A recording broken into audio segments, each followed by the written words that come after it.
আমি দুটি তোমার সামনে চলে যেতে পারতো তো যেত আমার সঙ্গে। তুমি যে কত দূর থেকে হাঁটতে হাঁটতে চলে যাচ্ছ শুনে আমার মন কেমন করছে। আহা বাছা, তোমার কি হয়েছে? আমি জানি না আমার কি হয়েছে।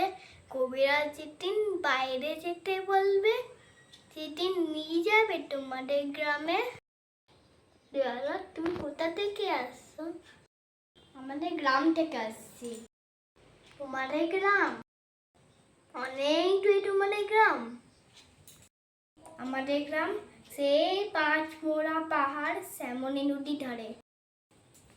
তোমাদের গ্রাম অনেক দূরে। তোমাদের গ্রাম সেই পাঁচমোড়া পাহাড় শ্যামলী নদী। কি জানি, হয়তো তোমাদের গ্রাম দেখেছি, কবে সে আমার মনে পড়েনি। বড় বড় গাছের তলায় তোমাদের গ্রাম, একটি লাল রঙের রাস্তার ধারে। ঠিক বলেছো বাবা। সেখানে পাহাড়ের গায়ে গরু চড়ে বেড়াচ্ছে। আমাদের গ্রামে গরু চড়ে তো। সত্য, ঠিক বলেছো বাবা। আমাকে তোমার মতন দই মিষ্টি শিখিয়ে দেবে? দই মিষ্টি যাবে কেন বাবা? একটা বই পড়ে আমি পণ্ডিত হয়ে যাবে। না না, আমি কখনো পণ্ডিত হবো না। তুমি কেমন করে বলো? দই দই ভালো দই, এই সুরটা শিখিয়ে দাও। আই পোড়া কপাল, তো সিঙ্গার সুর। আমার খুব ভালো লাগে।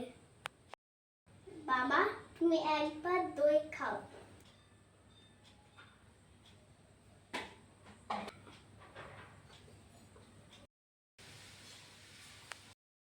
আমার তো পয়সাই নেই।